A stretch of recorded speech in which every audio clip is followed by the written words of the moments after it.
Chapitre 8. Elle était devenue folle. Le médecin arriva rapidement, donna des médicaments à Samantha et lui fit une injection, ce qui mit fin à son problème de flatulence incontrôlée.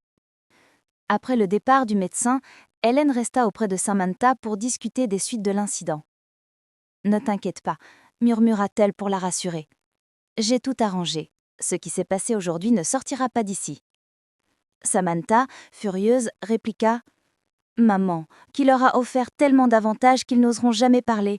Mais moi je ne peux pas avaler ça sans rien dire après ce qui s'est passé. » Elle avait prévu de retrouver quelques jeunes femmes issues de petites familles, espérant leur montrer son nouveau sac à main en édition limitée. D'habitude, elle cherchait tout à la flatter, mais aujourd'hui, elle s'était ridiculisée devant elle. C'était insupportable. Hélène, craignant que Samantha ne fasse encore des vagues, répondit aussitôt. « Tu auras plein d'occasions de t'occuper d'elle plus tard.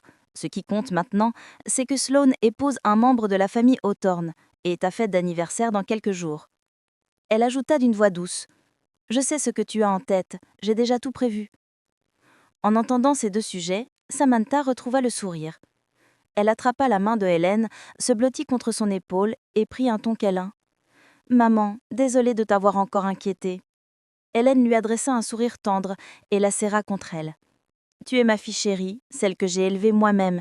Si je ne m'inquiète pas pour toi, pour qui alors ?» Samantha esquissa un sourire, une lueur de fierté dans le regard. « Maman, je savais que tu étais la meilleure pour moi. » « Sloane, même si tu es la vraie fille des Rivers, qu'est-ce que ça change? Pour eux, c'est moi leur trésor. » Après le départ de Hélène, Samantha ordonna à une domestique d'amener Elena. Elle voulait voir tout de suite la vidéo du moment gênant de Sloane. Après être humiliée toute la journée, elle avait enfin de quoi se remonter le moral. Mais la domestique ne bougea pas pendant un long moment. La colère de Samantha monta d'un cran. Elle leva la main et gifla violemment la domestique. Paf! Le bruit claqua dans la pièce, et la joue de la jeune femme devint instantanément rouge et gonflée.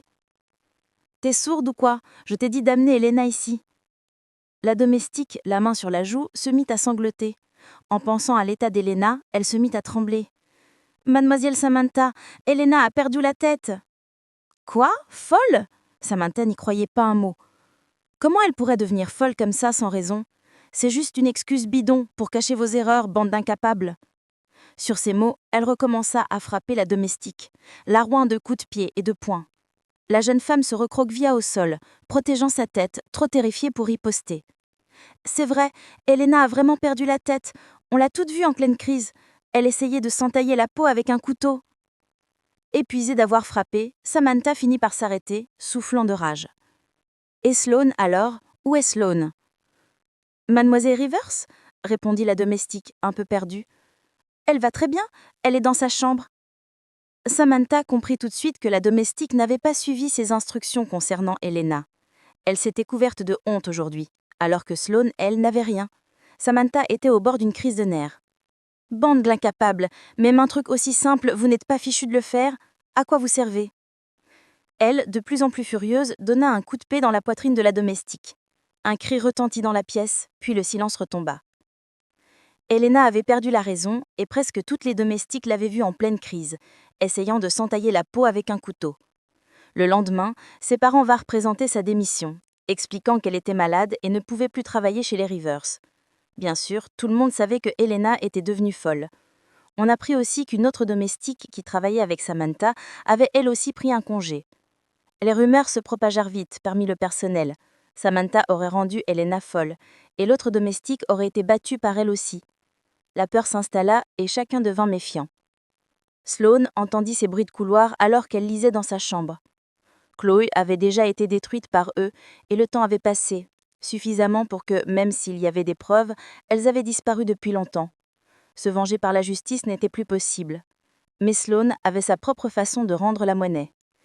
Elena n'était qu'une complice, et son sort pouvait être considéré comme les intérêts des 5 dernières années.